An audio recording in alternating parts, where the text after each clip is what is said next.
Jerry Dos por Dos.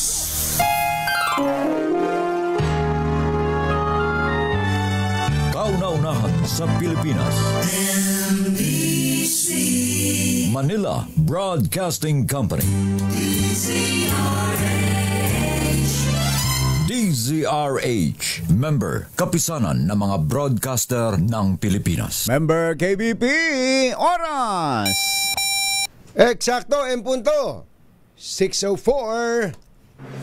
Balitang makatotohanan. Balitang maaasahan. ACS Balita. Walang makakaligtas. Walang makakalampas. Saan mang sulok ng kapuluan. Luzon, Visayas hanggang Kamindanawan. Basta't may balita. Ipagwagwagan ng sikat na tagapagbalita. ACS Balita. Kasama ang 2x2 Tandem Anthony Taberna at Jerry Baha. ACS Balita.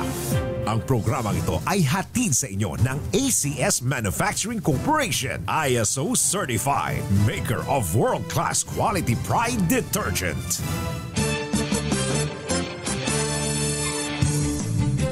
Araw ng Friday, September 19, 2028. Ano raw?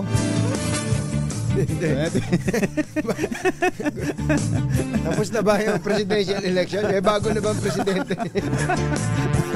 2025. Narito na po ang ulo ng ating ACS Balita. Isang araw na proseso sa pag-release ng ORCR, plaka ng mga bagong sasakyan, sisimula na ng LTO sa 15 ng Oktubre.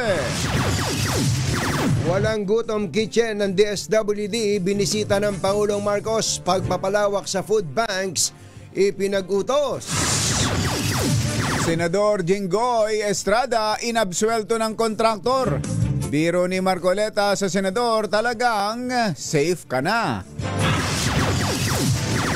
Nina Jose ng WJ Construction, inaming nagtungo sa Senado, itinanggi na nagbigay ng obligasyon sa Senado.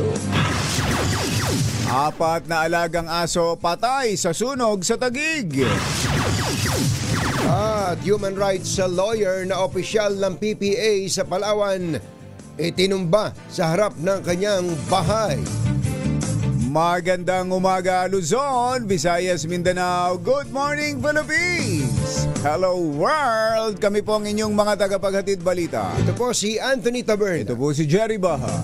At ito ang ACS Balita. sa detalye ng ating mga balita. ACS Good News. Sa good news, pagpapatupad ang LTO, Land Transportation Office, ng bagong guidelines upang makuha sa loob lamang ng 24 oras ang ORCR at plaka ng mga bagong sasakyan. Ito po ay magsisimula Oktubre 15. Ayon kay Assistant Secretary LTO Chief Vigor Mendoza, ang guidelines ay ipapadala sa mga dealer ng kotse at motorsiklo na naglalayong makuha sa parehong araw ng pagbili ng bagong sasakyan at motorsiklo ang plaka at ang rehistro. Batay na rin ito sa direktiba ni Pangulong Bongbong Marcos sa kanyang SONA na tiyaking mailalabas ang mga plaka at ORCR sa mga may-ari ng bagong sasakyan sa loob ng 3 araw upang maiwasan ang panibagong backlog. Yan. Gayunman, sinabi ni Mendoza na ginawa nila itong 24 oras. Oh, mas matindi ha. Sabi siguro ni 3 araw okay na, pero gusto niya pasiklaban ng Pangulo. Isang araw lang upang matiyak na hindi maulit ang 11 taong problema sa plaka. Sana ito ay napapansin din ng Pangulong Bongbong. In fact, nabanggit niya sa SONA niya to eh. Sa tagal-tagal, mahigit 10 taon yung problema sa backlog dyan sa plaka. Talaga. Si Vigor Mendoza lang pala iniintay dyan. Oo nga, tingnan mo na yan, Asek Vigor Mendoza, iba ka bagong tasa pa yan. Ang kanyang puso, ha? Ang puso, Asek Vigor Mendoza. Ayos ka, bata. Ayos yan. Pero hanggang ngayon, may mga ali-aligid sa posisyon ni Asek Vigor Mendoza, ha? Mr. President, tingnan nyo yung nagpe-perform. Oo, yung baka performing. yung nagpe-perform, yun ang dapat panatilihin. Ayan. Yung mga kumag lang. Ay, nako. Patalsiking kagad. Yun ang mga nagpapayaman dyan. Yun.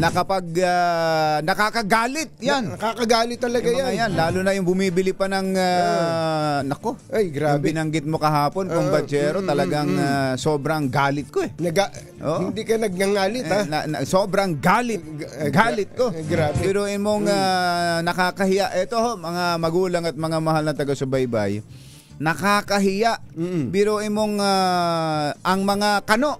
Hindi lang mga kano. Pati ang mga kana ang nagsumbong sa Pilipinas tungkol sa isang opisyal ng pamahalaan na bumili ng bahay at lupa sa Amerika not once, not twice, but thrice. Grabe. 3 kaagad na bahay ang binili. Mario Cepeno. Mamaya.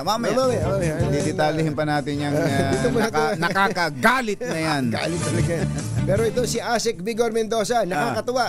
Nakakatuwa. Ayos ka, Asek. Mabuhay ka. Hanggang kailan mo gusto mong manatili sa LTO, hanggat gusto mo. Dapat andyan ka lang. For life. 6:10 ng umaga. Ipinagutos po ng Pangulong Bongbong Marcos sa Department of Social Welfare and Development o DSWD ang pagpapalawak ng food bank soup kitchen sa buong bansa. Kasunod ito ng pagbisita ng Pangulo kasama si DSWD Secretary Rex Gatchalian sa Walang Gutom Kitchen sa Pasay City upang silipin ang programa. Ayon kay Gatchalian, nais ng Pangulo na gawing pangunahing misyon ng DSWD ang paglaban sa kagutuman at bahagi nito ang pagtatayo ng mas maraming walang gutom kitchens. Target po ng ahensya na mairehistro ang 750,000 food poor families sa ilalim ng walang gutom program sa susunod na taon. Sa kasalukuyan, ipinatutupad pa lamang ang programa sa Metro Manila, Cebu at Caraga Region habang nakatakdang bigyang prioridad ang mga mahihirap na pamilya sa BARM.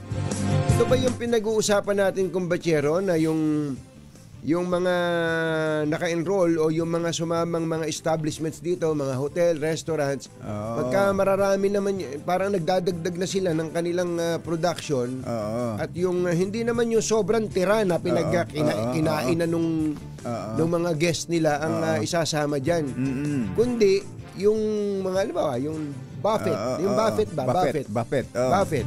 Ayun, dami nasasayang doon. Marami nasasayang. Imbis na tinatapon yung pwede pa. Basta lang matiyak na ito ay okay na okay pa. Okay. Dami niyan, sigurado. Dami nasasayang na pagkain sa ganyan. Isa naman yung mga kababayan natin, especially sa depressed community. Kala ko natigil lang. Hanggang ngayon pala may pagpag pa din. Pagpag pa rin. May pagpag pa din. Ay, nako. Ayos yan, bata. Puro ayos to. 6:12, Engineer Tony Nanggel, 6:12 ng umaga. At sa atin naman bad news. Ayan. Itinanggi ni Mina Elamparo Jose, may-ari ng WJ Construction, ang akusasyon ni dating DPWH Assistant Engineer Bryce Hernandez na nagatid siya ng kickback sa tanggapan ni Senador Jinggoy Estrada sa pagpapatuloy ng pagdinig ng Senate Blue Ribbon Committee na ngayon ay pinamumunuan na ni Senator Ping Lacson. Iginit ni Mina Jose, si Mina Jose, si Mina Jose ay matanda na. Oy, pero hindi bata maganda, pa si... maganda. Ayan kita mo, parang si Jen Saborit Oo nga, parang may tingin pa parang si Don Solueta. Kung sinasabi, baka mapalingon si Anton yan. Ha? Sabi niya Anton. Ayon kay Good morning. Good morning.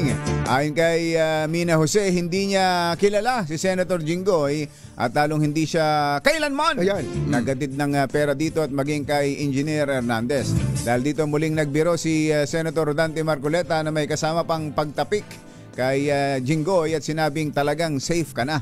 Matatandaan na sa hearing ng Kamara, tinukoy ni Bryce Hernandez ang pangalan ni Jinggoy, ni Senator Jinggoy na isa sa mga senador na nakinabang at sangkot sa maanumalyang flood control project sa Bulacan. Yan. With the permission of Senator Estrada. Yes, please. So hindi mo kilala si Senator Jinggoy at hindi ka nagdala ng pera sa kanya? Hindi po. Kahit po kay Bryce, wala po akong dinalang pera. Okay. So talagang safe ka na. Please continue. Okay. Ayun. Ang safe na. Safe Ayon na kay Senator Marcoleta. Talagang safe ka na. Na si Senator Jinggoy Estrada.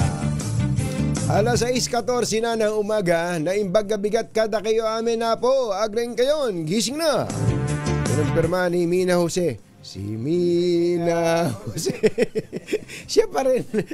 Kinumpirma ni Mina Jose ng WJ Construction na nagtungo nga siya sa Senado noong Agosto 19. Kaugnay ito ng aligasyon ni dating DPWH Assistant Secretary o Assistant Engineer Bryce Hernandez na isang Mina umano ang naghahatid ng obligasyon sa Senado. Bagamat inamin na nagpunta sa tanggapan ng Senado, sinabi ni Mina Jose na dumaan lamang siya saglit sa opisina ni Senator Erwin Tulfo para makiusap sa isang Beng Ramos. Hindi, mali ito, Ineng. Nagpunta siya sa opisina ni Senator Erwin Tulfo dahil siya yung gagawa nung beranda nung opisina ni Senator Tulfo. Dumaan lang daw siya sandali doon sa opisina ng Blue Ribbon dahil nandun si Beng Ramos para mag-print ng sample proposal na ipipresenta kay Senator Erwin Tulfo. Sa madaling salita, kumbachero, sa opisina ni Erwin Tulfo siya nagpunta. Pero hindi para maghatid ng obligasyon, kundi para doon sa para doon sa kumbachero, para doon sa project na gagawin sa opisina ni Senator. Ayun, yun. Kasunod po nito, inilabas ni Senator Ping Lacson ang kuha ng CCTV kung saan makikitang pumasok si Mina Jose sa Senado. Kamin. Ang lahat. Bukod sa opisina ni Senator Erwin Tulfo, saan po pa kayo nagpunta? Meron pa po akong pinuntahang office. At sabi ko nga po, may mga kaibigan po ako sa Broome na tinext ko na papunta ako ng Senate and I want to see them. Can we plus on the screen yung footage, yung CCTV? Linawin mo yung Broome. Ano yung Broome? It's the Blue Ribbon Oversight Office Management, Your Honor. Ayun. Mas nito, no? Ano, sa third floor na ba ito? Doon muna sa ground floor. Ground floor muna, sa security. August 19, correct. Security, ayun yun eh. Sige po, habang tinitingnan nyo, kayo na yung magkakwento kung ano yung flow ng events nung kayo dumalaw dito. Anong oras? So from the lobby po, nagsabi po ako na I have a permit to enter the Senate, and then tinanong po yung pangalan ko, hinanap po nila sa computer, and then nung na-confirm po nila, sabi nila, umakyat ka na sa second floor, dun ka mag-register. So pag akyat po, nakikita nyo po, meron pong separate na bag and body scanner where yung mga guests po dapat mag-pass through muna doon. After po noon, pupunta po sa lobby. Medyo mahaba itong kwentuhan na ito. The long and short of it, siya talaga pupunta sa opisina ni Senator Erwin Tulfo dahil nga doon sa pakay niya na tungkol doon sa gagawing opisina. Aayusing opisina ni Senator. Pero dahil may mga kaibigan na siya sa Senado, dumaan na rin siya doon sa mga kaibigan niya. At nung napasok nga siya sa Broome, nakiprint na yata siya doon. Ayun, yun na yun. At panitutunayan lang nila na walang anumang pagdi-deliver ng obligasyon. Yun. Kaya talagang safe ka na. Alas 6:18 ang ating oras. Masantos siya kabasan at sa kayo namin. Nagbangon kila, gising na. Nasawi ang 4 na alagang aso matapos sumiklab ang sunog sa isang residential area sa Barangay Calzada, Tipas, Taguig, alas 8 kagabi. Ayon sa ulat, 2 palapag na paupahang bahay ang tinupok ng apoy kung saan 6 na pamilya ang apektado. Pasada alas 9 na nang maapula ang sunog, patuloy pa rin iniimbestigahan ang sanhi ng sunog. Pinagbabaril ang isang opisyal ng Philippine Ports Authority sa mismong bahay nito sa Puerto Princesa City, Palawan. Kinilala ang biktima na si Attorney Joshua Abrina, Admin Division OIC ng PPA Port Management Office sa Palawan. Si Abrina na isang human rights lawyer ay dating legal officer ng DepEd School Division Office na nag-resign on July 2025 at lumipat sa PPA. Sa investigasyon, kauwi lamang ni Abrina sa kanyang bahay mula sa isang prayer meeting nang biglang sumulpot ang isang armadong lalaki at saka siya pinagbabaril. Agad naman dinala sa ospital ang biktima ngunit diniklarang dead on arrival. Susunod! Dito po! Meron pa bang mga pagbabago sa kabuuan ng liderato ng Kamara? Yan at iba pang mga nagbabagang balita sa pagpapatuloy ng ACS Balita. alas 6:20.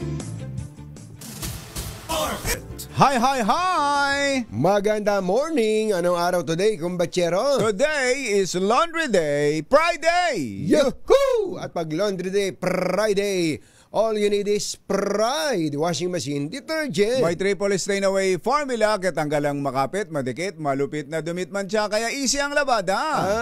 Kaya pala mula noon hanggang ngayon, All you need is pride. All you need is pride. ACS. Handa ka na ba? Aba, ACS Milyones 2025 Grand Draw na. May chance kang manalo ng 300,000 or 600,000 or 1 million pesos. Plus, may free concert pa September 20. Bukas na po yan, Bukas 2 p.m. na. with live performances ng 1621. John Rex, Yara at Laika Gayranot. Meron pang papremyo sa mga swerteng manonood, kaya taran na sa Aliw Theater, September 20, alas 2 ng hapon. ACS Milyones Grand Draw na. Kasama ang 2x2 Tandem Anthony Taberna at Jerry Baja. ACS Balita. Alas 6:23. Tuloy ang ACS Balita. Walang magbabago sa komposisyon ng mga lider ng Kamara at committee chairmanship kasunod ng pagbabago sa House Speaker. Ayon kay House Majority Leader Sandro Marcos, ito'y dahil na sa gitna na pa ng paghimay ng panukalang 2026 national budget ang Kamara. Git ni Marcos, makagugulo lamang sa nakaschedule na pagtalakay ng budget sa susunod na linggo kung ngayon pa magkakasa ng balasahan sa House of Representatives. Dagdag pa ni Congressman Marcos, wala munang isasagawang committee hearings oras na simulan ang budget deliberation sa plenaryo.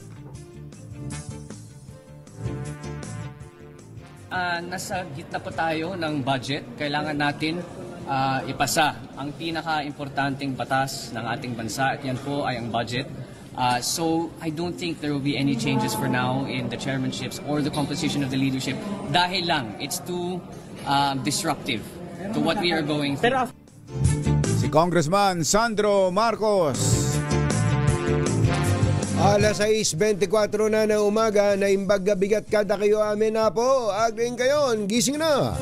Nananatiling naka-heightened alert ang PNP sa Bangsamoro Autonomous Region in Muslim Mindanao Parliamentary Polls. Ito sa kabila ng desisyon ng COMELEC na ihinto ang preparasyon para sa BARM elections bilang pagtalima sa TRO na inilabas ng Korte Suprema kaugnay ng Bangsamoro Autonomy Act No. 77. Ayon kay PNP Chief Jose Melencio Nartates, nirerespeto nila ang desisyon ng Supreme Court maging ang resolusyon na inilabas ng COMELEC. Ngunit binigyan diin ng acting chief ng PNP na trabaho nilang tiyakin ang seguridad at kapayapaan sa rehiyon kung kaya't mananatili silang handa para sa eleksyon sakaling ituloy na ang mga paghahanda. Ipinagpaliban ng Judicial and Bar Council ang deliberasyon para sa posisyon ng Ombudsman at iba pang bakanting pwesto bunsod ng pagbabago sa liderato ng Senado. Ayon kay Supreme Court spokesperson Attorney Camille Ting, mula sa original na petsa na September 19 ay inilipat ito sa darating na linggo. Paliwanag ni Ting, layo ng adjustment na bigyan ng sapat na panahon si Senator Francis Kiko Pangilinan, bagong chair ng Senate Committee on Justice, na masuri ang mga application documents. Sakop ng pagpapaliban hindi lamang ang ombudsman post, kundi pati na rin ang iba pang vacancy na kasalukuyang tinatalakay ng JBC. Matatandang 17 aplikante para sa ombudsman ang sumalang sa interview ng JBC mula Agosto 28 hanggang Setyembre 2. Niyanig ng magnitude 5.6 na lindol ang Luna, La Union kaninang alas 3:52 ng umaga. Sa tala ng PBOX, meron itong lalim na 10 kilometro. Naitalang instrumental intensity 3 sa Bulinaw, Pangasinan, Sinait at Vigan sa Ilocos Sur, Bontoc Mountain Province. Meron ding iba pang mga lugar na naapektuhan sa bahagi ng Ilocos Region. Intensity 1 sa bahagi ng Central at Northern Luzon. Dito ba sa Metro Manila, naramdaman pa yung lindol na yun? Hindi yata. Hindi na, no? Hindi na. Palagay ko, ang yugyug ka sa akin kanina, yung misis ko, hey, tangali na! Kaya ka nagising. Alas 6:27 ang ating oras. Maupay nga aga, mga kasangkayan, mga kabugtuan, mata na kabaw, gising na! Sa mga gusto nakikibalita at nagtatanong tungkol kay dating First Lady Imelda Romualdez Marcos, bumisita pala ang dating First Lady sa Santo Niño Church sa Tacloban kahapon, September 18. Pasado alas 11 ng umaga nang dumating sa simbahan si dating First Lady kasama si Bernardita Valenzuela. O sino naman yon? Na dating nagsilbing media officer sa ilalim ng termino ni dating Tacloban Mayor Bejo Romualdez. Nakababatang kapatid ng dating First Lady. Ito ang kauna-unahang pagkakataon na muling nasilayan ng mga residente ng Tacloban ang 96 anyos. 96 na pala, no? Oo, na dating First Lady makalipas ang halos isang dekada. Napagalamang taong 2016 pa nang huli itong magtungo sa Tacloban para sa kampanya ni Pangulong Bongbong Marcos. Inaasahang nasa 10,000 katao ang lalahok sa malawakang kilos protesta kontra katiwalian sa September 21. Tinataya po ito ng PNP na mas mababa sa naunang pahayag ng trillion na peso March organizers na nasa 100,000 ang makikiisa sa kanilang programa sa EDSA Shrine at Luneta. Samantala, bilang paghahanda ay nakataas din ang heightened alert sa NCR na nakaumang na itaas pa sa full alert sa mga susunod na araw. Naghatid ng kabuuan ng ating ACS Balita. Ito po si Jerry Baha. Ito po naman si Anthony Taberna. Kasama ang 2x2 tandem Anthony Taberna at Jerry Baha. ACS Balita. Balitang makatotohanan. Balitang maaasahan. ACS Balita. Ang programang ito ay hatid sa inyo ng ACS Manufacturing Corporation, ISO certified, maker ng world-class quality pride detergent. This time KBP, oras! Achi, ahya, Mr. Jelom Tang, lakyam samdihon, 6:32 ng umaga. humahataw, humahagupit, lumalatay na komentaryo sa himpapawid. 2x2. Walang takot sa paghimay sa masalimuot na isyu ng bayan. 2x2. Humahataw na mga balita at impormasyon. 2x2. Ating damhin, ating lasapin ang hagupit na 2x2.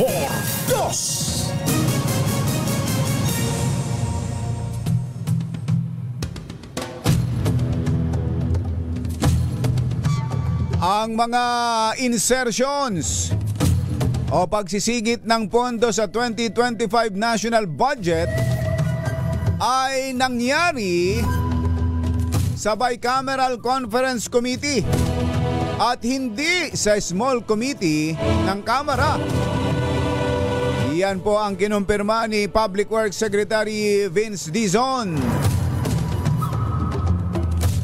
Sagot din po yan ni Secretary Dizon kay Marikina Congressman Miro Kimbo Sa budget briefing, kaugnay sa isinasagawang pagsusuri sa kinukwestyong pondo ng ahensya sa controversial na infra projects, kabilang na ang mga GOES at substandard na ginamit ang materyales na umaabot daw po sa trilyong piso ang halaga sa loob ng ilang taon. Ayon kina DPWH Undersecretary Ador Canlas at Director Alex Bote, walang alam ang ahensya sa mga pagbabago pagkatapos ng deliberasyon sa BICAM at natuklasan na lamang ang insertions ng ilabas ang final na General Appropriations Act. Sinabi ni Kimbo na ang testimonya ng mga opisyal ng DPWH ay patunay na ang insertion sa pondo ay nangyari sa BICAM at hindi sa small committee ng Kamara tulad ng mga pinalulutang sa issue. Isyu ng bayan. Isyu ng bayan. Ang katotohanan. Dos por dos. Pag maitim ang balak, magtago ka na. Dos por dos. Si Jerry at si Anthony, narito na. Dos por dos. Hahataw ng todo. Urado ka. Dos por dos. Ang katotohanan, dala nila. Dos por dos. Walang sinasamba pali. Maniwala ka. Dos por dos. Hataw ng gusto, tol. Umasa ka. Dos por dos. Dos por dos.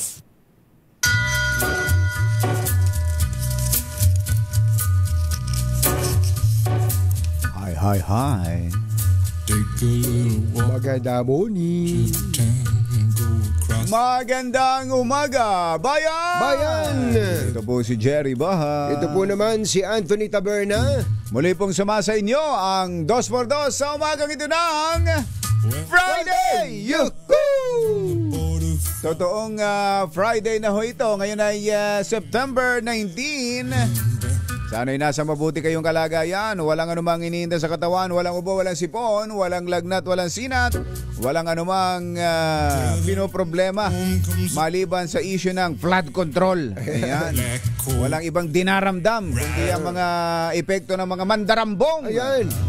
Grabe naman talaga, ano? Kaya nga yung iba talagang... Kaya siguro naghiwalay si Gerald Anderson saka si Julia Barreto. May kinalaman kaya ang flood control dyan? Malamang. Yung palang ipinalit, kamukha rin ni Julia. Nakita ko kung batsero sa... Ito. Pakita mo nga. Ayan, nasa ano...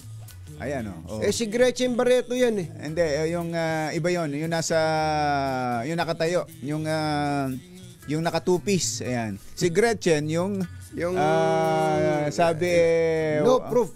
No proof. Gretchen refutes link to missing sa Bungeros. Dahil kahapon na yata yung preliminary investigation hearing, Yeah. Yung palang nasa Ayan. So ang ito pangalan pala, ay si... yan ba ipinalit? Ito raw. Sabi sa chismis. Ano alan? Si Vanny Gandler. Hawig din ni Julia. Pero ito pala mukhang malaki, ano?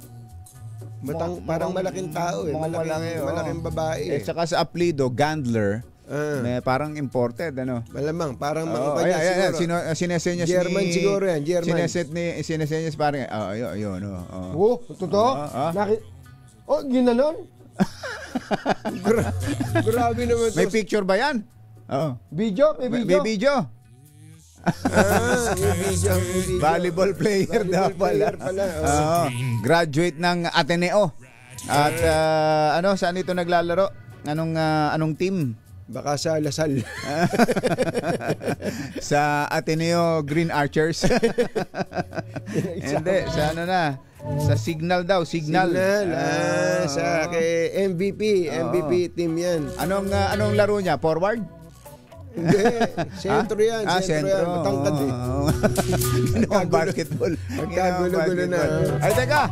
At ito, kumuha muna tayo ng update mula sa Pag-asa. Lalo na yung mga ngayon pala na parang gigil na. Gigil na. Para sa September 21 rally. Meron tayong bagyo. Uulanin kaya? Yun na nga. Uulanin kaya? Alamin natin kay Munir Baldomero ng Pag-asa. Munir, magandang morning! Po sir, magandang umaga po sa ating lahat at sa lahat ng taga-subaybay. So para po sa lagi ng panahon natin ngayong araw, ito pong si Tropical Storm Nando is kasalukuyan pong slightly nag-intensify po ito habang kumikilos papuntang west-northwest ngayong umaga. So yung as of 4 a.m. yung kanyang sentro is nasa layong 1,075 kilometers east of Central Luzon na may maximum sustained winds na 75 kilometers per hour mula sa sentro at gustiness na umaabot ng 90 kilometers per hour habang kumikilos po ito westward sa bilis na 15 kilometers per hour. So ngayon po bumilis malaking na. bahagi po ng ating bansa is southwest monsoon pa rin po yung nakaka-apekto particularly dito sa western section po ng ating bansa. So in-expect po natin by today ang Ilocos Region, Cordillera Administrative Region, Zambales at Bataan may kakaranas po ng maulas na kalento na may kasamang pagulan dahil po sa southwest monsoon habang ang nalalabing bahagi po ng ating bansa ay expect po natin ay general fair, maganda po yung magiging weather po natin for today po. Oo. Munir, may mga unang pahayag mula dyan sa Pag-asa na may tsansang maging super typhoon itong si Nando. Andun pa rin ba yung posibilidad nito? Yes po sir. So sa ngayon po is medyo mabagal po yung pagkilos po nung binabatayan po nating bagyo. So by tomorrow po in-expect po natin na maaari po itong mag-intensify into a severe tropical storm by tomorrow and hindi po natin niro-rule out yung possibility na by Sunday or Monday is maaari po itong umabot sa super typhoon category. Super typhoon category. Nako, malakas yun. Kapag super typhoon may signal number 5. Yes po sir. May signal number 5? Oo, di ba? Di ba Munir, may signal number 5? Yes po sir. Tama po. Okay, so ano ang epekto nito dito sa Metro Manila? Sa ngayon po wala pa naman po siyang epekto pero by this week and possible po na dahil sa paglapit po nitong bagyo is maaari po niyang i-enhance yung southwest monsoon. So in-expect po natin by Sunday or Monday maaari na po natin maranasan yung mapagulan dahil po sa enhanced southwest monsoon. So yung may chance na malaki na ba ang chance ng pagulan by Sunday? Yung kasi yung September 21 rally. May mga rally dito especially dito sa Metro Manila, Munir. Yes po sir. Bali ganun po yung magiging scenario. So maaari po by Sunday is maaari na po tayo makaranas sa mapagulan dahil po sa epekto po ng enhanced southwest monsoon po. Malalakas ba yung ulan na yan? Sa ngayon po hindi pa po natin nakikita kung if ever malakas po pero hindi po natin naalis yung posibilidad na maaari pong makaranas ng moderate to at times heavy rains po ang Metro Manila by Sunday. Malalaman niya. Halimbawa po, tatanungin namin sa tapat ho ba ng Luneta malakas ang ulan? Parang gano'n. Yes po sir. Malalaman ba natin yun? Malalaman niyo ba yun? Yes po sir. Gano'n ha.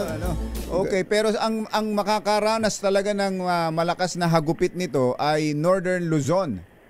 Yes po, lalo na po dito, Northern Luzon at Central Luzon po, sila po yung maaari pong makaranas po na malalakas na pagulan dahil po dito kay Tropical Storm Nando. Maglalandfall ba ito?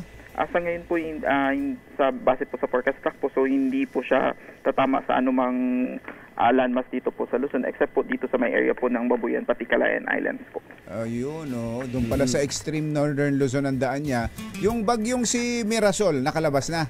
Yes po sir, bali itong nakarang araw po is nasa labas na po siya ng ating PAR at kasalukuyan pong kumikilos papuntang dito sa may sa may western area po ng Asia po. Okay. Ang naiwan dito si Marisol, si Maring Sulsol.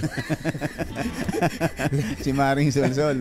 Munir, maraming salamat sa iyo. Ingat kayo dyan sa Pag-asa. Thank you. Salamat. Si Munir Baldomero. First time yata natin na kasama dito sa Pag-asa si Munir. Ang matagal na nating kasama, si Baldomingo. Tsaka ang meron ding sumisikat ngayon si Muning. Si Muning. Sa Kongreso. Yuel, kumusta nga pala si Congressman Kiko Barsaga? Ang sabi daw, meow. Pumayag ba? Makausap natin? Busy daw. Busy raw. Busy daw. Meron pa isang artista nung araw, yung action star na nagdidirect-direct, si Baldomaro. Oo, meron nga. Di ba na? Baldomaro. Ito, si Munir Baldomero. Chero ng bayan, Katunying at Ka-Jerry. 2 por 2. Oras po natin. Uy, nakakagalit talaga yan, kumbachero, yung sinasabi mo na yan. Nakakagalit. Lalo na itong... sinimulan mo Kahapon talaga namang hindi ako makakatulog hanggang sa pag-uwi ko Pero huwag kang mag-alala, kumbachero, dahil sa pamamagitan po ng... meron palang grupo tayo sa ano ba to, under ba ng PNP to, kumbachero? Yung transnational. Yan dating under ng DILG, kumbachero. Pero sa panahon ni dating Pangulong Noynoy Aquino, ito pong Center for Philippine Center on Transnational Crimes. Ito'y inilipat na sa ilalim ng Office of the President. Kaya pala. Kaya pala nung inireport ng FBI ho ito. Ang tungkol dito sa nagulat sila government official ng Pilipinas. May tatlo ang initial report kumbachero tatlo talaga ang properties sa Amerika. At yan binili in 1 year.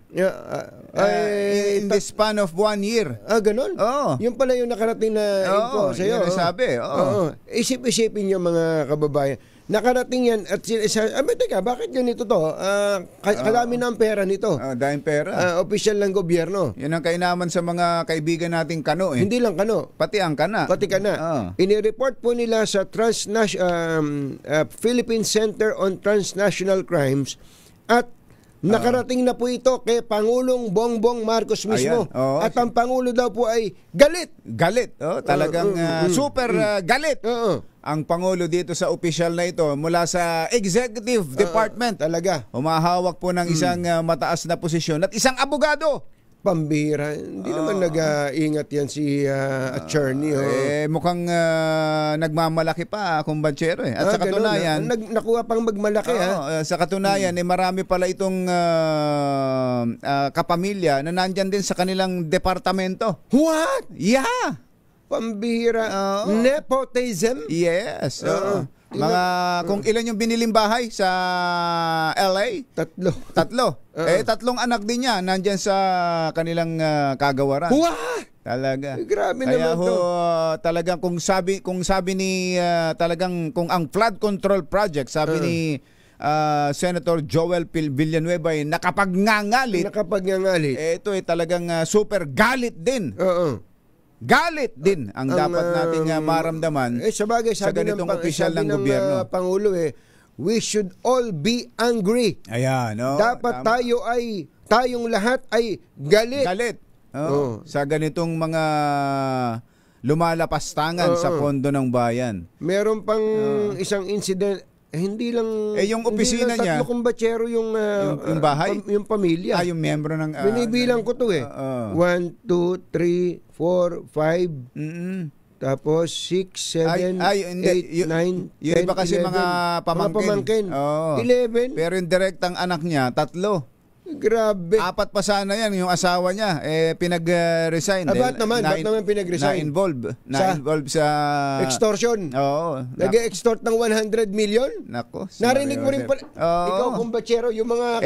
sa sobrang galit ko nagtanong-tanong din ako. Nagtanong ka na rin. At kung iisipin ho ninyo, yung kagawaran nito, parang kagawaran walang pera Parang ganun. Pero parang kasi ganun. Pagka tinignan mo yung opisina nila, mukhang dukha. Hindi mo nga papansinin Hindi mo nga papansinin. Wala sigurong nangyari. Diyan sa Circle? Sa Circle ba? Sa may Quezon Memorial Circle. Yung opisina, hindi mo, madadaan-daanan mo lang hindi mo papansinin Kala mo walang mangyayari doon. Walang nangyayari. Mario Jose pala. At malalaking mga negosyante pala ang nakikipagtransaksyon diyan sa opisinang yan. Talaga. Importante sa kanila. Akala natin ganun-ganun lang. Ganun-ganun lang. Ay, nako. Ay, nako, kababayan ko. Mr. President, ito, dapat Hataw agad dito. talagang managpas ka na kaagad dito. Hataw agad, Mr. President. Wag nyo nang- Pero wag nyo yung katulad nito, kumbachero, Immediately dahil ang tinding kahihiyan para tayong sinampal ng mga kano, hindi lang ng mga kano, pati ng mga kana. Para tayong sinampal na may yung hawak-hawak na dokumento na ganyan. Tapos isinampal sa atin. Kala ko ba'y mahirap kayo? Parang ganun eh. Parang ganun. Kala ko ba'y isang bansang naghihikaos ang inyong bansa? At isinampal sa atin ganun. Tingnan nyo, itong opisyal ninyo, bumili ng 3 bahay sabay-sabay. Grabe, no? Dito sa amin. Grabe. Hindi, talagang nakakagalit. Nakakagalit talaga ito. Kumbachero yan, ano? Ito tanggal dapat. Pero Mr. President, ang balita namin, ang inuuga, yung nagpe-perform. Yung nabanggit natin kanina. Yun na nga. May mga interesado sa pwesto. Si Asek Vigor Mendoza, pilit na kinakalawit ang posisyon dyan sa Malacanang, kumbachero. Nako. Matindi ang pagkilos. Marami kasi nagtatakam sa pwesto na yan eh. Sa pagiging LTO. Sa inyo na plaka nyo. Marami nagtatakam dyan. Noong araw pa yan. May mga naglalaway sa posisyon na yan. Pero tingnan nyo, ang tagal na panahong may problema tayo sa plaka, may problema tayo sa rehistro. Lisensya. Sa lisensya. Eto ngayon. Tama. Pati nga pala lisensya. Pati yung, di ba, pati sa registration natin, di ba, may sinisingil sa ating sticker. Sticker. Bayad na sticker. Wala namang sticker. Wala sticker, hindi lang 'yon. Walang plaka. Wala rin plaka. Nagbayad yan ng sticker, wala nga yung plaka. Isang kawalang hiyaan talaga, pero diba? na-solve po ngayon 'yan. Ang taong naka-solve during the time of Assistant Secretary Vigor Mendoza. Nagpe-perform po ito, Mr. President. Nice naman, in fairness to him. Huwag nyo nang pag-isipan pa ng masama at huwag nyo nang puntiryahin yung kanyang posisyon. Jerry Baja at Anthony Taberna sa 2x2 sa DZRH.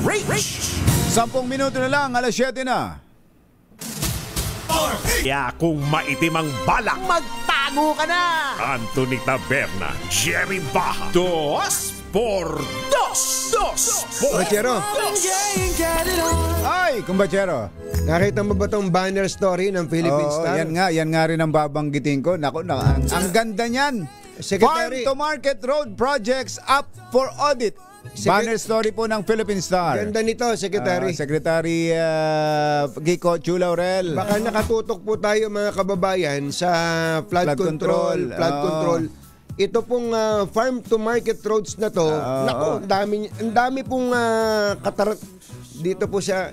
By the way, hindi lang Department of Agriculture ang may farm to market roads, kumbachero. Oo nga pala. Ito po ay pinapa-audit na po niya ang farm to market road projects. Hindi lang DPWH, yan ang nagsalita niyan. Baka akala nyo, nagsalita niyan ni DPWH. Hindi po. Ang nagsalita ho niyan ay Department of Agriculture Secretary. Si Secretary Chu Francisco Laurel. So may farm to market roads ang DPWH, may farm to market roads ang Department of Agriculture, may farm to market roads ang Department of Agrarian Reform. Akala nyo, tatay, baka meron pang iba, ha? Baka meron pang iba. Yung NIA, baka meron din yung NIA. Pwede. National Irrigation Administration. Ito pong yung kwan lang may nagsabi sa akin, but of course I have to check yung DAR, meron pong 8 billion. Wow. 8 billion na farm to market roads budget. Ano yan? Ito dapat din talaga baka may mga missing farm to market roads din dito, mga ghost din. Mga ghost farm to market roads. Mukhang kailangan na talagang maghanap ng lahat basta't mga proyektong pinopondohan para sa mga pagawaing ganyan. Pati siguro school building. School buildings. Dapat siguro Secretary Sani Angara, dapat siguro mag-utos na rin kayo ng audit ng mga school buildings. Baka may mga ghost school buildings din. Talaga. Nakapagdududa talaga ito. Kaya Secretary Chu Laurel, tama po itong inyong iniutos na ito. Baka pwede kayong mag-launch din ng website. O tama, para magsumbong. Magsumbong ang mga tao. Isumbong kay Kiko. Baka yan, baka kay Kiko Barsaga magsumbong. Tsaka pati na rin yung mga kababayan natin na sa habang panahon, graba pa rin ang kanilang kalsada. Hindi ginagawa yung kalsada, samantalang sa ibang lugar paulit-ulit na binubungkal ang gawa ng kalsada. Pwedeng maging sumbungan na rin yan Pwede. Diba? Dapat dito lang sa paligid lang ng Metro Manila may mga ganyang sitwasyon, kumbatsero. Hindi nasisimento yung kalsada. Samantalang tumawid ka lang ng konti, yung kalsada doon sa kabila, nako, binubungkal. Makakita lang ng gabuhok na lamat, binubungkal na. At gagawin na. Naalala ko tuloy ito, bigla lang sumagi sa isip ko, yung anak ni dating Congressman Pantalian, Bebot Alvarez. Ayan, ako, nagsalita. Nagsalita dati laban sa kanyang ama. Tatay, Sa kanyang ama. At dating speaker. Kompleto pa, may video, pinakita. May video, may drone, may picture ng mansion sa bundok. Mansion sa bundok na napakaganda ng kalsada. At bakod ang kung ilang ektaryang lupain, nasabi niya, pinagawa daw po yun ng kanyang ama. At para sa kanyang bebot. Bebot. Yun yung sinabi ng kanyang anak. At parang ang dating nun, kumbatsero, public funds pa yung tinutukoy niya na ginamit yun, na ipinatayo nung panahon ng kanyang ama. Yung mga ganon, mga kababayan, siguro panahon na para kayo po ay mag-report. Ito, parang yung website ng Sumbong sa Pangulo. Baka pwedeng baka gano'n na nga talaga. Gano'n na talaga ang yung sinimulan ng Pangulo na yan ituloy-tuloy na natin.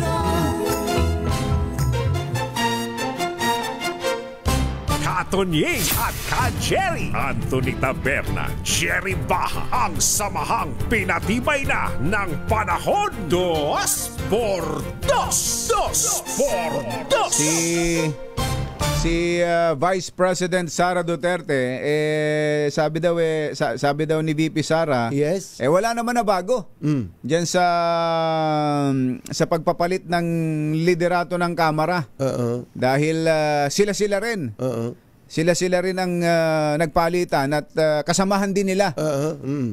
Nakalimutan yata ni VP Sara na nung ang tatay niya ang nakaupo, ganun din ang ginawa nila. Diba? Sila rin. Ba't mo ilalagay na speaker, hindi mo kakampi? Diba? Nung Duterte administration, ganun din ang ginawa nila. Ganun talaga. Ang unang speaker noon, sino ba unang speaker? Si Bebot. Nabanggit mo yung si Bebot Alvarez. Hindi kursunada ni VP Sara. Siya mismo. Hindi niya kursunada. Gumawa sila ng kudita at ang nailagay diyan na speaker ay si dating Pangulong Gloria Macapagal Arroyo. Di ba? Si dating Pangulong GMA ba noon sa ibang partido kalaban nila? Hindi, kakampi nila noon. Nung sumunod na Congress, ang naging speaker ay si Alan Peter Cayetano. Si Alan Peter Cayetano ba galing sa kabila? Hindi, kakampi rin nun ng Duterte administration, si Senator, ngayon ay Senator Alan Peter Cayetano. Nagkaroon sila ng palitan. Nagkaroon sila ng sharing. Anong tawag doon? Term sharing. Ni Congressman Lord Alan Velasco. Nagpalitan. Kahit na nung time ni Speaker Alan, okay naman ang takbo. Maganda takbo nun. Maganda ng takbo ng Actually, House maganda takbo nun. Nung panahon na yun. Kailangan magpalitan dahil kasunduan. Sino pumalit? Kakampi rin nila. Ganun talaga. Ba't mo ilalagay yung kalaban mo sa politika? Ganun yun. Mario Joseph. At alam yun ni VP Sara. Alam niya yun. Nang-uurot lang. Nang-uurot lang. Pero dito, dapat nating ibigay din ng credit kay ano man ang sabihin natin o nila kay Speaker Martin Romualdez. Yung mismong ikaw yung magbitiw sa pwesto, sa posisyon. Kahit pa sabihin may mga pressure diyan. Yung iba kahit may pressure hindi bibitiw Ganun yun. Nakakunyapit ng gusto yun Awak sa pero alang-alang sa mas kabutihan ng mas nakararami, siyang bumaba kahit na ayaw ng mga kasamahan niya. na-interview natin si Kong Ronnie Puno, ayaw nila. Ayaw nila. Kaya nga sa ilang araw din na naghahanap ng pwedeng ipalit eh. Walang maipalit dahil ayaw ng mga kasama nila. Ito nga si Congressman Boji D nung una umaayaw din talaga eh. Si Congressman kasi yung Boji D. pagiging speaker sa panahon na to, kunyan parang kumuha ka ng bato na ipinokpok mo sa ulo mo. Sa bigat ng responsibilidad at sa imahe ng kamera ngayon. Yun mismo ang sasabihin ko kung Bachero na ang pinakamalaking challenge sa iyo paano mo ibabangon ang imahe ng kamera na ngayon ay nakalublob. Talaga parang imposibleng trabaho yun. Kaya nga pero yung pagbibitiw ni speaker pwede namang kung talagang garapal ang pagmumukha niya, pwede siyang mangunyapit. Meron kong 300 na supporters. Sanpit ko yung Pangulo diba? Pwede siyang gawin nun. At andyan ang mga supporters ko. Kahit magbutuhan tayo, sino lumaban sa akin? Sige, butuhan tayo. Wala. Pwede niyang ganunin Pero siya mismo rin ang nagpasya na tama na. Dumating na yung point na siguro naisip din niya kung Bachero na kung siya ang pinupunterya, damay lahat Kaya nga. Damay lahat So there will always come a point that you have to make a decision. A decision. Ba ang tawag pa nga nila an ultimate sacrifice. Ultimate sacrifice. I-offer mo yung sarili mo. At saka mabuti binanggit mo yung Bachero na marami namang tao na masasabing, hindi, walang yayang Martin Romualdez na yan. Yan ang ugat ng lahat. Pero marami ka ding maririnig, Bachero, hindi, maayos na tao yan. Totoo yan. Kasi ganun naman Kahit naman tayong dalawa rito, Bachero, may mga taong tuwan-tuwa sa atin. Meron din tao ng busit na busit. Pero gustong-gusto tayong pinapanood. Araw-araw pinanonood tayo para sabing, ang walang yan nyo, bias kayo. Ganun talaga mga kababayan. Kapag ka po meron kang ginawa, mabuti man o mali, may taong matutuwa, merong magagalit sa iyo. Meron at merong masasabi sa iyo. Kaya yun ang buhay. Yan ang normal sa mundo. Talaga. Kauna-unahan sa Pilipinas. NBC Manila Broadcasting Company. DZRH, member, kapisanan ng mga broadcaster ng Pilipinas. Tuloy ni Justice Hener Gito. Justice Hener Gito. Ano ba babasa ko dito, Justice? Gito o Hito? Masarap yun, yung hito. Masarap yung hito. Hito na lang, Justice. Sabi niya, ako, tuwan-tuwa ako sa inyo. Ayun, sinabi na niya. Ayan, at least deklarado to, Your Honor. Thank you, Justice. Thank you, Justice. At sabi din ni Ateng Irma, ako, tuwan-tuwa din ako sa inyo. Si Ateng Irma. Si Ateng, laging natutuwa sa atin. At si Aya Jalom Tang, birthday pala ni Tita Josie. Ngayon. Josie Tang. Tita Josie. Happy birthday, Tita Josie. Wala ba tayo dyan? Ayun. At binabati ng buong Tang family kasama na si Janice, si Jeffrey at si Jane. Ayan. At si Kuyang Julius Imperio ng VRC nag-message sa atin, sabi niya, saludo po ako sa kasalukuyang pamunuan ng Customs sa pangunguna ni na Customs Commissioner Ariel Nepomuceno, Deputy Commissioner Attorney Agaton Overo at Director Attorney Vic Trinidad. Mga stakeholders friendly sila. Ayun. Actually, marami din ako naririnig na ganito. Na mahilig daw sa steak si Commissioner Ariel Nepomuceno. Totoo ba yan, mate Glenn? Totoo ba mahilig sa steak? Ayun, mahilig nga sa steak. Pero sabi niya, mga stakeholders friendly sila.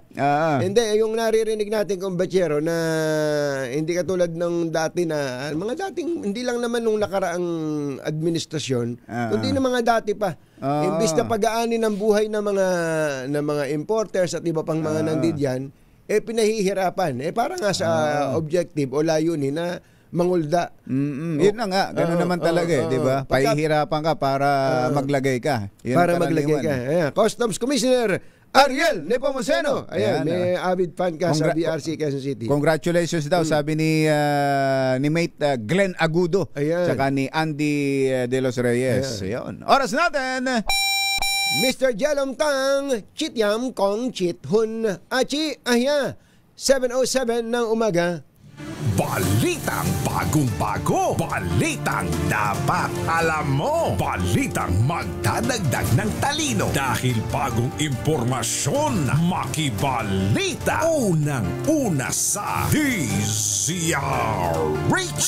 Pangunahing balita. Kasama ang 2x2 tandem nina Anthony Taberna at Jerry Baha. Narito na po ang ulo ng ating mga pangunahing balita. Engineer Bryce Hernandez sinabpina na ng ICI. Kinumpronta ni Senator Jinggoy sa hearing ng Senado. Nagbago ng tono. Hatian ng BGC Boys sa kita ng sa mga ghost projects. Dinitalya ng dating DPWH engineer. Secretary Kiko Laurel ng Department of Agriculture iniutos na ang pag-audit sa lahat ng farm-to-market road projects. Pangulong Marcos binigyan ng okra ng isang batang nasunugan sa Tondo. Aba. Ibinida naman ni BBM na kinagabihan ang ulam niya ay okra. Aba. Nabigay ng bata. Nagustuhan. Actress Gretchen Barreto sumipot sa hearing ng DOJ sa missing Sabongeros. Atong ang no-show. Itong pulis Caloocan nasangkot sa peking kaso kinasuhan ng Napolcom. Magandang umaga Luzon, Visayas, Mindanao. Good morning Philippines. Hello world. Kami po ang inyong mga tagapaghatid balita. Ito po si Anthony Taberna. Ito po si Jerry Baha. At ito ang Pangunahing balita. Sa detalye ng ating mga balita, tuluyan ang sinampahan ng kasong administratibo ng National Police Commission ang 7 pulis Caloocan sa iligal na pagkulong sa ama ng isang binatilyong namatay sa leptospirosis habang hinahanap at lumusong sa baha sa paghahanap sa kanyang ama. Ayon kay Commissioner Rafael Calinisan, Vice Chairperson ng Napolcom, nakitaan ng probable cause ang inihaing reklamo ni Jason De La Rosa, ang ama ng nasawing 20 anyos na binatilyong si Dion De La Rosa. Si Dion ang binatilyo na namatay matapos na magka-leptospirosis sa paglusong sa baha para hanapin ang kanyang tatay. Dahil dito nahaharap ang 7 pulis Caloocan sa kasong grave misconduct, grave dishonesty, incompetence, oppression at conduct unbecoming of police officer. Nagsumite na ng counter affidavit sa Department of Justice ang aktres na si Gretchen Barreto kaugnay ng kasong isinampa laban sa kanya at 6 na pong iba pa dahil sa missing Sabongeros. Sa pagdalo ng aktres sa preliminary investigation kaugnay sa nasabing kaso, matipid ang mga sagot nito sa tanong ng media at tangi ang kanyang abogada ang sumasagot. Ayon kay Attorney Alma Malonga, sumusunod lang sila sa proseso sa kanilang ginawang paghain ng counter affidavit. Naniniwala rin silang walang matibay na batayan ang akusasyon laban sa aktres. Hindi ka panipaniwala at may sapat na dahilan para ipawalang bisa. No show naman sa hearing ang negosyanteng si Charlie Atong Ang. Hindi binaliwala ni Pangulong Bongbong Marcos ang mga okra na ibinigay sa kanya ng isang batang evacuee sa Tondo, Maynila at ito ang kanyang naging hapunan kahapon. Pinasalamatan ng Pangulo ang bata na tinawag niyang Batching na kanyang nakilala sa pagbisita sa evacuation center sa General Vicente Lim Elementary School sa Tondo na ginawang pansamantalang tuluyan ng mga nasunugan sa Happy Land. Sa kanyang FB post, ibinida ng Pangulo ang larawan habang yakap ang bata. Ito pala. Yung nagbigay ng okra. Yung maliit na yun? Dala-dala niya. Dalawang magkapatid pala. Dalawang bata. Nagbigay siya ng... pinalitan niya ng Jollibee. Jollibee. Sigurado ka sa Jollibee. Sabi ni Kevin Tan, uy, McDo yan. Pula. Hindi, pula na rin kami. So yung okra. Ayun, may naka-plastic pa pala. Plastic na okra. Oo. Inabot pala talaga. Tapos may hawak na ilang pirasong Pangulo. Ayun, ayun. Tapos nung gabi na, iniluto. Ipinakita ng Pangulo, pinost yan eh. Asan yung picture natin? Yung ayan na. Alam mo naman, itong presidente mahilig sa pinakbet yan. Pinakbet. Ayun, kaya ang ulam niya nung gabi ay pinakbet. Ganun ba? Kala ko yung okra nilaga. Hindi. Naglalaway tuloy ako. Sabi ko sa iyo. Ginutom tuloy ako. Yung okra na isasawsaw mo sa bagong. Sarap na may kalamansi. Kalamansi. Tapos kung may sili pa. Siling pula. Yung galing sa Quezon, sa Bicol. Si Edniel tuloy nagtatakam eh. Si Edniel Parosa nagtatakam si Boy Gonzales ka. Sabi ni Boy, kanina pa nga ako nagtatakam. Takam na ako. Kailan niyo ako ipapasok eh. Ay, nako. Ayun. Ayun, yun ang tagpuho doon. Kaya nagkaroon ng okrang ulam ang Pangulo. Update tayo sa inspeksyon ng Independent Commission sa Quezon City. Nag-inspeksyon na pala kahapon ang ICI at ang DPWH. Yan. RH52 Edniel Parosa. Kami Edniel! Kalokohan, nakakalungkot, modus. Ilan lamang yan, Jared Anthony, sa mga salitang paglalarawan na ating narinig mula mismo sa mga miyembro ng Independent Commission for Infrastructure na sa unang pagkakataon ay nag-inspeksyon na nagsama-sama sa mga manumalyang flood control dito sa bansa. At una-una sa kanilang lokasyon ay dito sa Quezon City.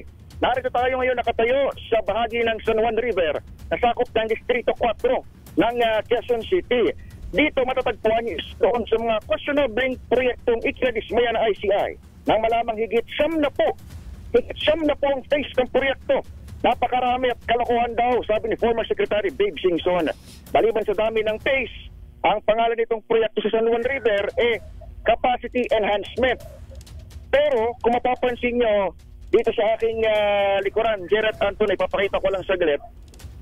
Sa halip na madagdagan yung kapasidad ditong San Juan River, yung original na pader niya ay umusog pa. Committed pa. Lumiit, committed pa yung pinakailog. Ilan lamang yan doon sa mga proyektong sinisita. At ikinadismaya nga nung makita ng ICI. Maliban sa mga yan, in-inspection din sa pangunan ni retired Justice Andy Reyes at Quezon City Mayor Joy Belmonte itong napakapamosong Matalay pumping station ng St. Timothy Construction Corporation. Narito ang pahayag ni Mayor Joy. They're just so bold, so courageous na gumawa ng ganito project na akala mo hindi sila mahuhuli. Si Mayor Benji yun. Balik sa data, pasensya na doon sa ating RHTV. Si Mayor Benji Magalong yun. Ano yung tinutukoy doon ni Mayor Benji? Iba yung tinutukoy doon ni Mayor Benji. Pero parinig natin itong tinig ni Mayor Joy Belmonte. Baka lumipat na ng Quezon City si Mayor Magalong. Considering that this is a flood-prone area and what we've actually done is created a dam and further block the waterway. So actually, kapag malakas ang ulan, malakas ang baha, mas lalong babaha sa lugar na ito. Yun. Doon sa St. Timothy pumping station, nag-aladam na dahil pinigil yung tubig sa halip na ipampalabas. Nakita naman ni Baguio City Mayor Benjamin Magalong, siyang advisor din ng ICI, yung isang drainage system na pininturahan lang naman pero nagkakahalaga ang proyekto ng 48 million pesos. Pintura lang? Baguio City. Pintura lang. Wala nangyari doon sa pinaka-drainage. 48 million pesos na agad itong nagasta sa pera ng taong bayan. Sabi ni Mayor Magalong, napakatapang naman ata ng gumawa nito. At mistulang hindi iniisip na sila ay mabibisto. Wala talaga. Ay ginatulit ng Baguio City Mayor. Taliraya. They're just so bold, so courageous na gumawa ng ganito project na akala mo hindi sila mahuhuli. Yung pala yung sa may Kaliraya, nadaan ako minsan dyan na baha. Talagang lumangoy kami. Dahil talaga. Malapit sa Araneta Avenue. Yung tatagos ka na Araneta. Oo. Yung mga binabagit natin na proyekto na i-inspection nila, ilan lamang yan dun sa higit 300 DPWH district projects mula 2022 hanggang 2025 dito sa Quezon City. Lahat ng mga yan ay hindi dumaan sa master plan ng Quezon City government. Sa nabagit na 300 plus projects, higit 30 ang ghost o guni-guni, hindi mahanap na QCLGU, habang higit 30 rin ang nasa iba namang lokasyon o mali ang lokasyon batay doon sa kanilang kontrata. Yan ang latest mula rito sa unang inspeksyon ng ICI. Ako pa rin si Edniel Parrosa na DZRH. Una sa Pilipinas, una sa Pilipino. Parang nasisilaw ka, Edniel. Nasisilaw ka ba, Edniel? Matindi ba sikat ng araw dyan? Edniel? Maaraw na maulan na Jerry at Anthony. Pero ongoing yung ginagawa dito sa San Juan River, may mga nagpupukpok tayong mga kasama. Pero ayun nga, 90 plus ang cases at questionable para doon sa ICI members. Ayos, thank you. Si Edniel Parrosa. Samantala, pagpaslang sa abogado ng Port Management Office sa Palawan, kinundina ng Korte Suprema. RH29, Boy Gonzales. Coming boy! Jerry Anthony, kinundina ng Korte Suprema ang pagpaslang kay Atty. Joshua Labega Abrina, ang OIC ng Administrative Division ng Port Management Office sa Palawan. Sa inilabas na pahayag, sinabi ni Acting Chief Justice Marvic Lunen na agad na nakipagtulungan ng Integrated Bar of the Philippines o IBP sa mga otoridad para sa masusing investigasyon at upang mapanagot ang nasa likod ng krimen. Inatasan din ni Justice Lunen ang pagsagawa ng malalim na investigasyon at konsultasyon kasama mga abogado sa iba't ibang lugar upang matiyak ang kanilang kaligtasan. Nagpaabot ng pakikiramay ang Supreme Court sa pamilya, kaibigan at mga kasamahan ni Atty. Abrina. Tiniyak na patuloy ditong babantayan ng kaso at mahakbang para maprotektahan ng mga membro ng legal profession. Ito si Boy Gonzales para sa DZRH, una sa Pilipinas, una sa Pilipino. Thank you, boy! Susunod! Dito mo! Sino itong magaling at veteranang aktres? Meron daw showbiz reporter na humingi ng datong saging ang ibinigay. At naman ang hingi ng datong yung showbiz reporter. Yan! Baka birthday ni showbiz reporter. Saging ang ibinigay. Yan at iba pang nagbabagang balita sa pagpapatuloy ng Unahing balita. Alas 7:20. Mga nangunguna at mga bagong balita sa DZRH. Pangunahing balita. Kumbatsero. Ang sungit. Paano mo ba? Nahahawa na ako kay Nanay Benny sa pagiging masungit. Nabanggit mo si Nanay Benny. Paano mo ba pinaparamdam ang pagmamahal mo kay Nanay Benny? Ay, madali lang, kumbatsero.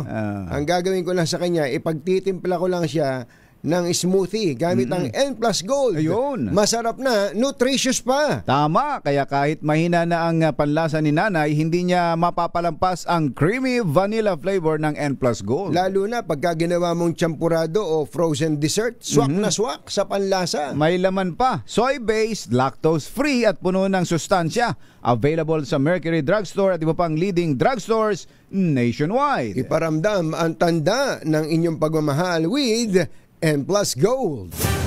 Mga nangunguna at mga bagong balita sa DZRH. Pangunahing balita. Meron ding ipinapaalala si PAGCOR Chairman Altenco Kumbatsero na upang lumalalang sugpuin itong lumalalang kaso ng illegal online gaming sa bansa at protektahan ng mga manlalaro laban dito ay inilunsad nila yung PAGCOR Guarantee website. Maaaring i-check ng publiko ang nasabing website kung lisensyado at legit ang isang online gaming site bago sila maglaro o magbayad. Regular pong ina-update ang website at may direktang link ito sa mga lisensyadong gaming platforms. Sabi ni PAGCOR Chairman and CEO Altenco, matutulungan ito ang publiko na makaiwas sa mga manluloko, sa mga manlilinlang habang pinoprotektahan ang kanilang karapatan bilang gamer. Paalala ni Chairman Tenco na maging mapanuri sa bawat online gaming activity na sasalihan sapagkat dumarami ang mga reklamo hinggil sa mga illegal gaming sites na hindi nagbibigay ng panalo. Yo! Ayun, talaga naman. Mga nangunguna at mga bagong balita sa DZRH. Pangunahing balita. Nagpalabas ng subpoena ang Independent Commission for Infrastructure para kay dating Bulacan District Engineer Bryce Hernandez. Ito'y sa harap na nagpapatuloy na investigasyon sa garapalang katiwalian sa pamahalaan. Sa pagdinig ng Senate Blue Ribbon Committee, sinabi ni Senate President Tito Soto na bibigyan niya ng kapangyarihan ng Senate Sergeant at Arms na para iharap si Hernandez sa ICI.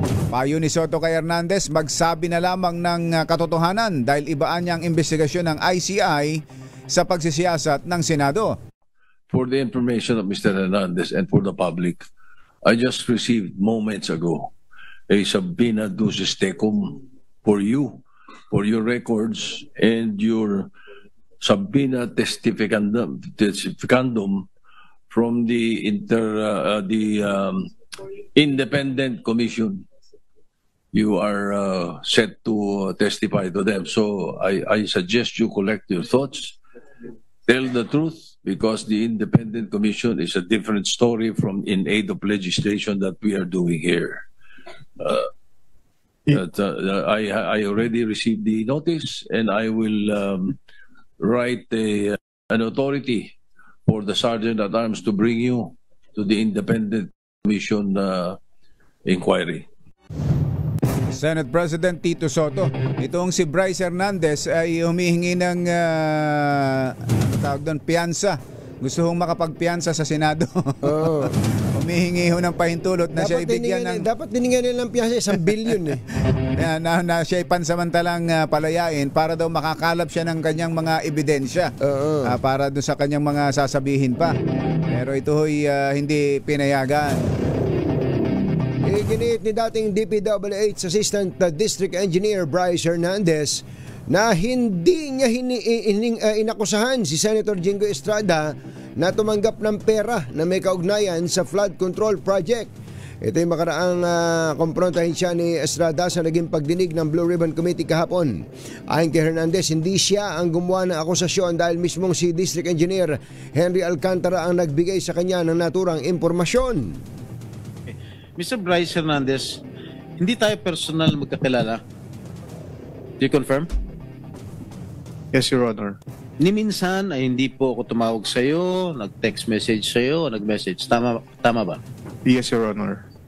Sinabi mo sa testimony mo sa House na binigay mo ang pera kay D.E. Henry Alcantara at siya ang nagsabi sa iyo na bibigyan daw niya ako. Is this correct? Wala pong specific na sinabing ganun, Your Honor. Pagkatapos mo kung dinurog sa House, ngayon wala ka specific na sinabi. Yung dito po kay... Pakinggan mo muna ang tanong ko, Mr. Bryce, ha? Sabi mo sa testimony mo sa House of Representatives na binigay mo ang pera kay D.E. Henry Alcantara at siya ang nagsabi sa iyo na bibigyan daw niya ako. Is this correct?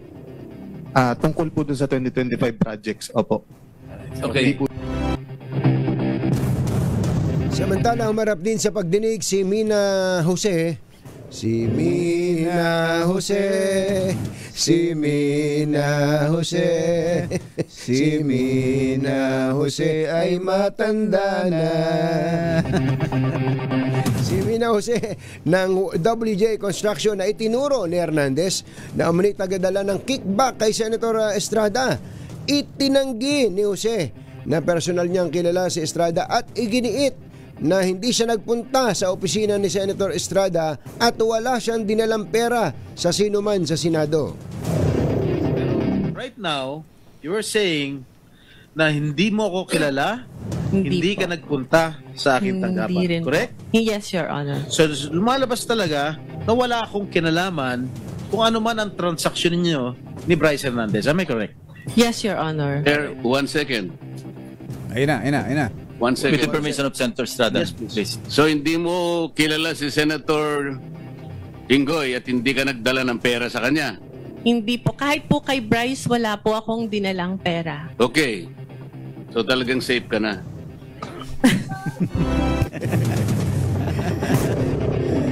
ang mga kaganapan sa Senado. Samantala, ibinunyag din ni dating DPWH Assistant Engineer Bryce Hernandez na pinaghahati-hatian nila ng kanyang mga kasama ang kita mula sa Ghost Project sa Bulacan. Inamin ni Hernandez sa pagdinig ng Senate Blue Ribbon Committee na 40% ang napupunta kay dating District Engineer Henry Alcantara habang 20% sa kanya, gayon din kina Engineer JP Mendoza at Paul Duya. Maliwanag ni Hernandez, nagpasok sila ng mga Ghost Project dahil sa dumaraming grease money o tara na umano'y tinatanggap ng mga proponent ng proyekto. So parang ang dating, napilitan silang gawin yon dahil sa laki ng hinihingi ng mga mambabatas na proponent ng project. Sabi parang natitira na lang 20% na lang sa project. Grabe. Sa laki ng hinihingi. Kaya yung iba, imbis na gawin pa 20%, ginoghost na lang. Ginoghost na lang, oo. Samantalang mari namang itinanggi ni Hernandez na wala na siyang alam sa naturang transaksyon dahil hindi niya direktang nakakausap ang mga project proponent. Your Honor, actually, involved nga po si Engineer JP Mendoza, ako, at saka po si Boss Henry, at saka isa pa po naming project engineer. Sino yung isa pang engineer? Si Engineer Paul Duya po. Ikwento mo na lahat-lahat. Yan nga po, yung project na yan, meron po kaming sharing na pag kumita po, si Boss Henry po merong 40%, ako po may 20%. Si Engineer JP meron po 20% at si Engineer Paul Duya meron din po 20%. 100 lampas na yan Wala nang natira doon sa... Wala na, ayan. Iba. Ano yan, pakinggan nyo. Ano yon sa portion nyo lang? Yung sharing po kung magkano po lahat, yun po parang mayroon pong certain percentage kung magkano po yun naging kita, yun po yung hatian. Pasensya na po, hindi ko lang po naliwanag na maayos. Pero... Yun. Ang isa pang tagpo sa Senado.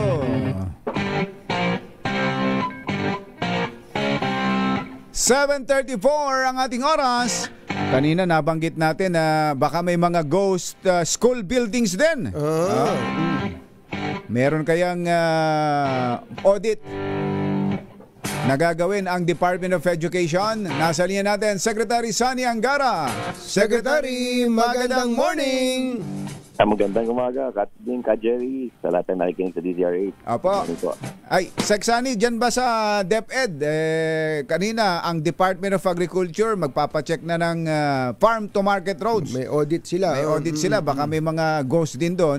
Dyan ba sa Department of Education, meron din kayong ganong audit na ipagagawa?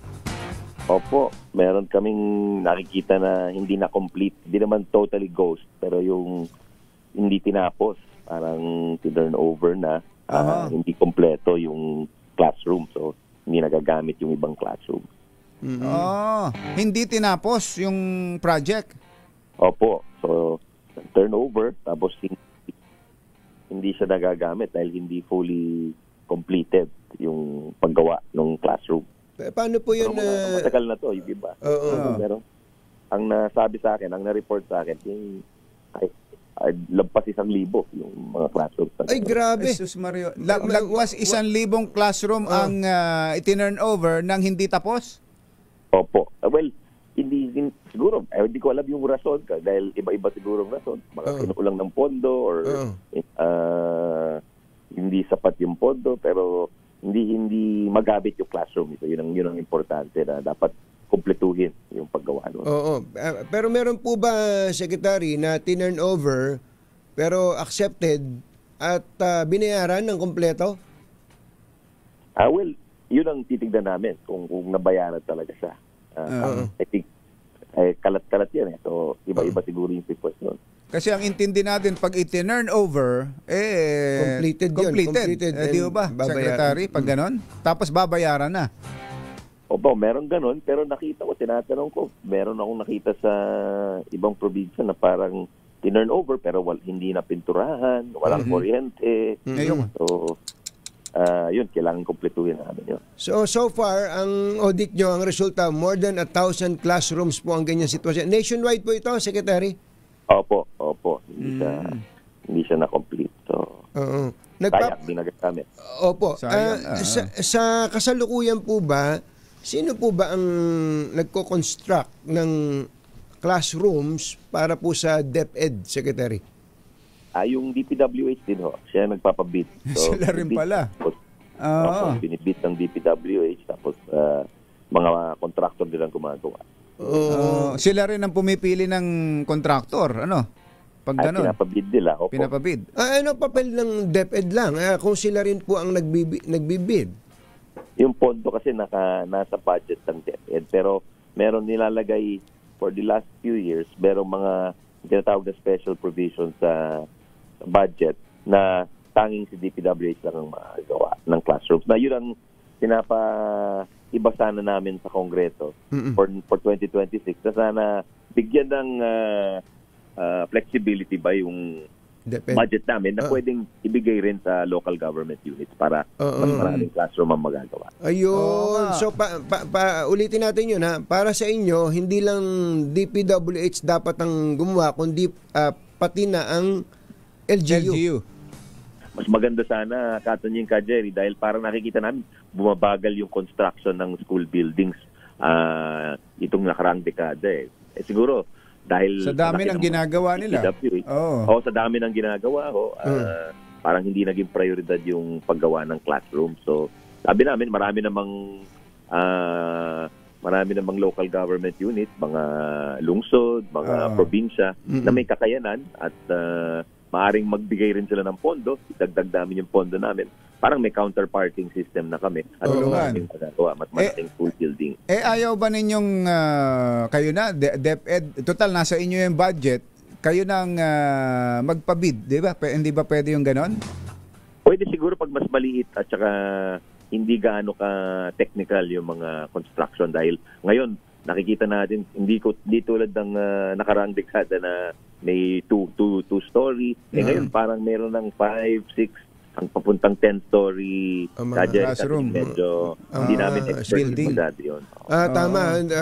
Tama kayo, yung tao, wala naman kayong mga sariling mga engineers dyan, ano? Pero hindi kasi rami ng DPWH. Secretary, sa kasalukuyan po ba, para lang meron tayong point of comparison, magkano po ang isang typical na classroom na ginagawa po ng DPWH? Ang pinipresyo ngayon ng DPWH is anywhere from 2.5 to 3.7 million per classroom. Depende sa lugar. Kung malayo. Parang napakamahal nun, ano? Medyo maybe kamahalan ng konti kung yun ang pag-aaral ng Senado kumpara sa mga ilang mga civil society o yung mga nagdo-donate ho ng classroom dahil minsan doon libre yung labor o libre yung materials. So nakakatipid ho. So yun din ang isang nakikita namin na posible na yung pondo ng DepEd pwede rin ibigay sa bukod sa local government units sa private sa mga asosasyon o organisasyon na nakapaggawa na ng classroom. So, mura. Yung pong ginagawang classroom, ano pong disenyo nun? Meron na po sigurong CR yun. Meron na bang laboratory? Parang ang mahal 2.something million. Isang classroom? CR lang ho yun. CR lang? So basic po, ano? Basic po. Napakamahal nun, ano? Lalo na karaniwan naman ng classroom, di ba magkakarugtong yan? So libre na yung pader nung susunod, yung dugtong yan eh. By 9 lang ho ang sukat doon. Kaya nga. Ang laki pala ng matitipid natin kapag nabago tong sistema na to. So ang naisin po ninyo ay magkaroon ng flexibility. Tama po ba intindi namin? Tama po yun. Para mas marami rin ho ang gumagawa kaysa sa isang ahensya ng gobyerno lamang gumagawa ho.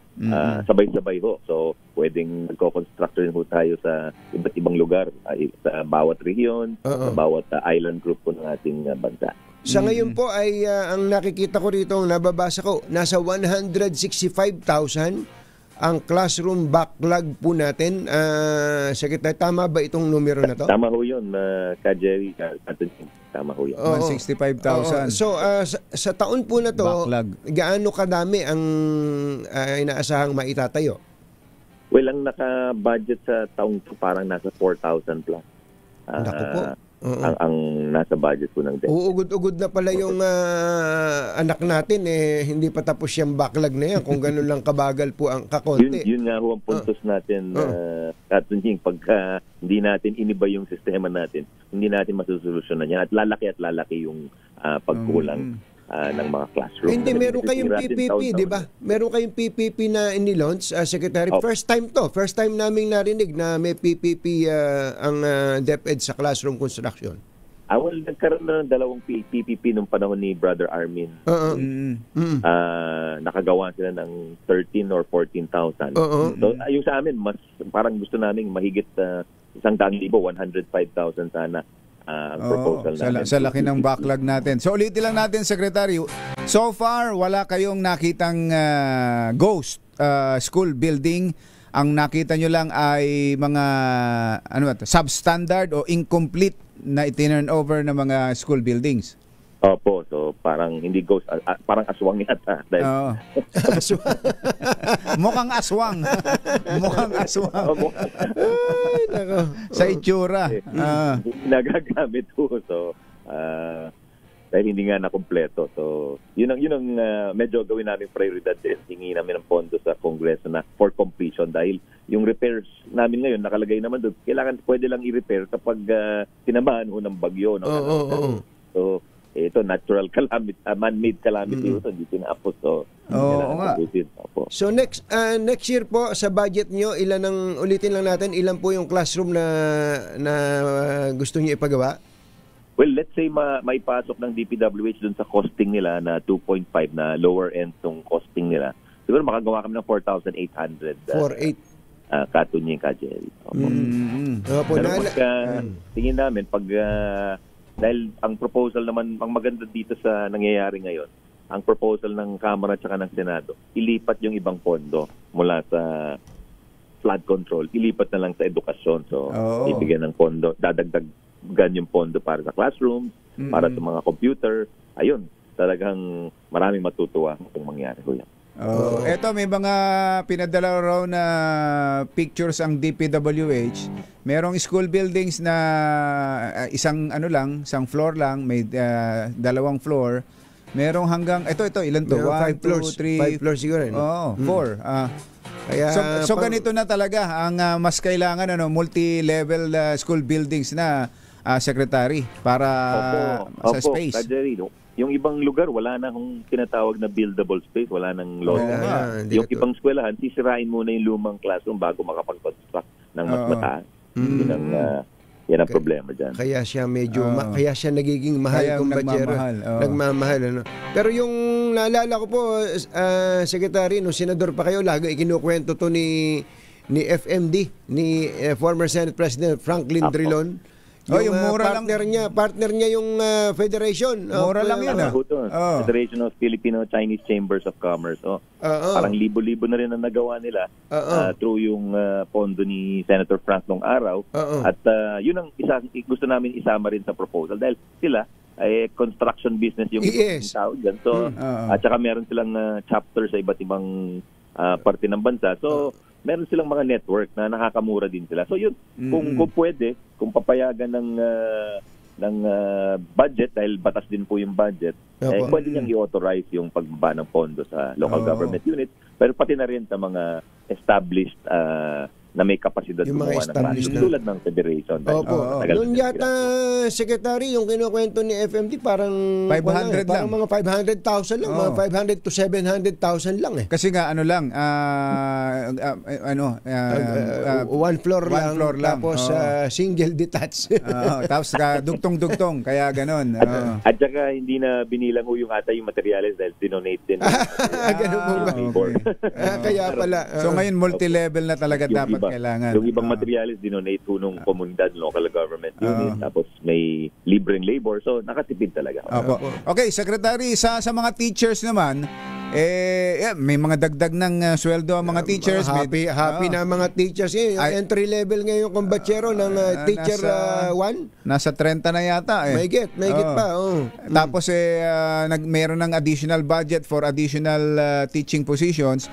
Tapos ang Department of Agriculture, isinama na ho ang mga public school teachers sa 20 pesos na bigas, Secretary. Ang problema lang yung daw logistics.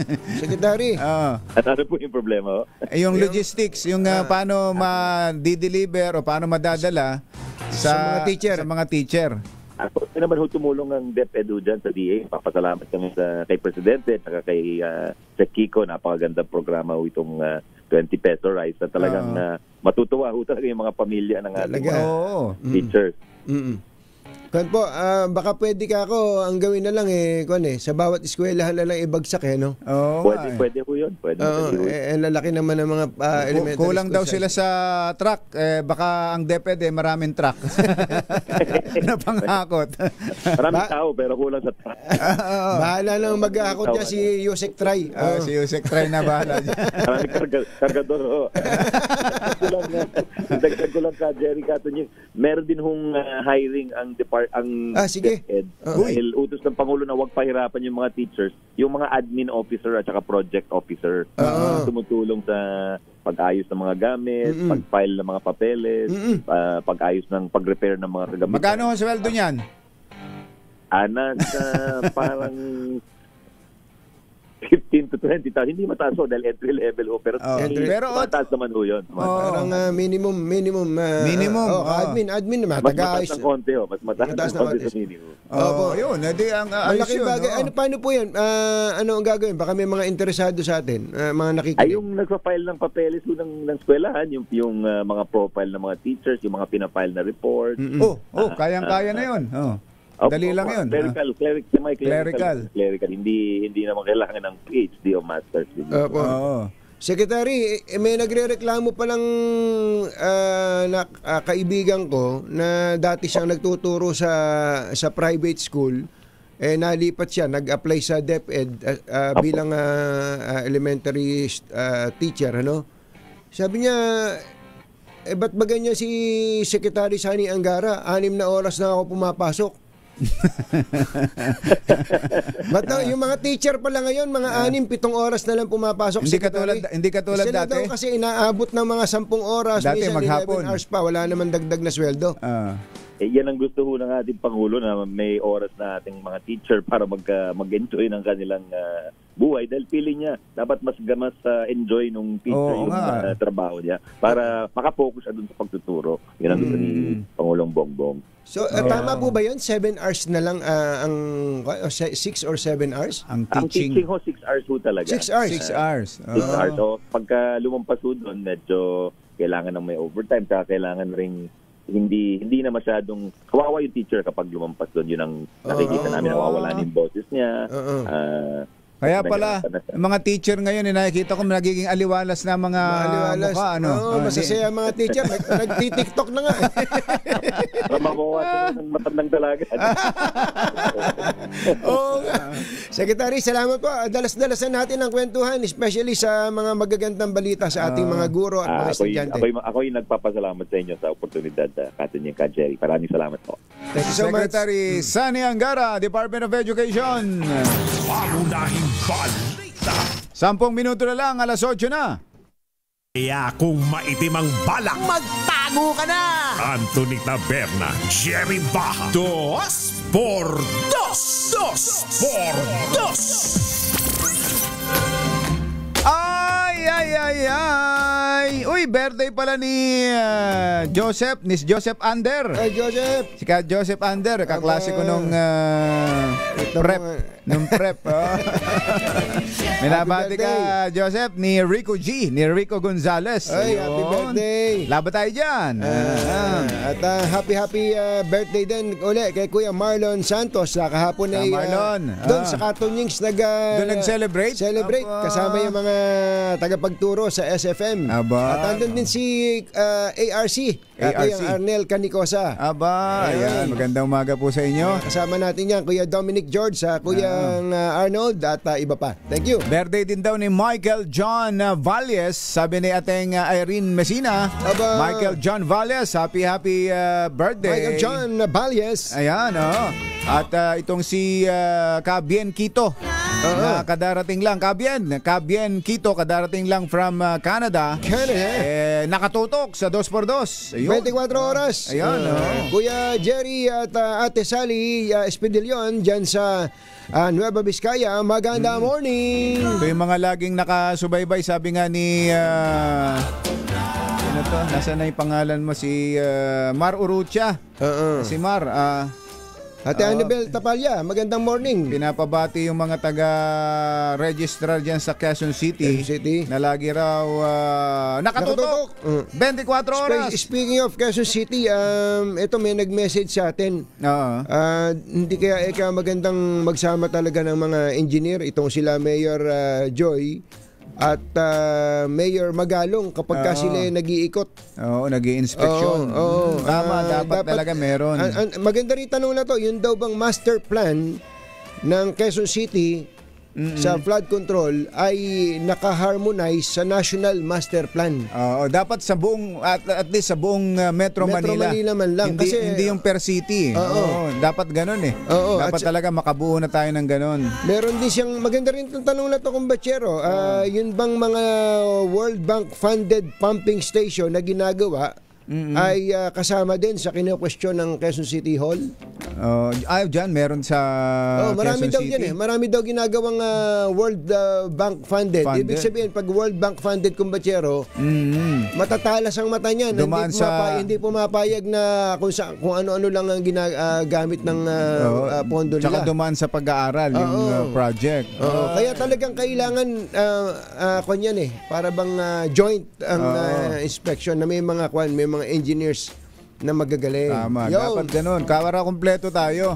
Diba sila Kuyang Sunny, si Chief Salvador Carino, tsaka si Mr. Ken Barrera dyan sa Civil Registry ng Quezon City. Yan.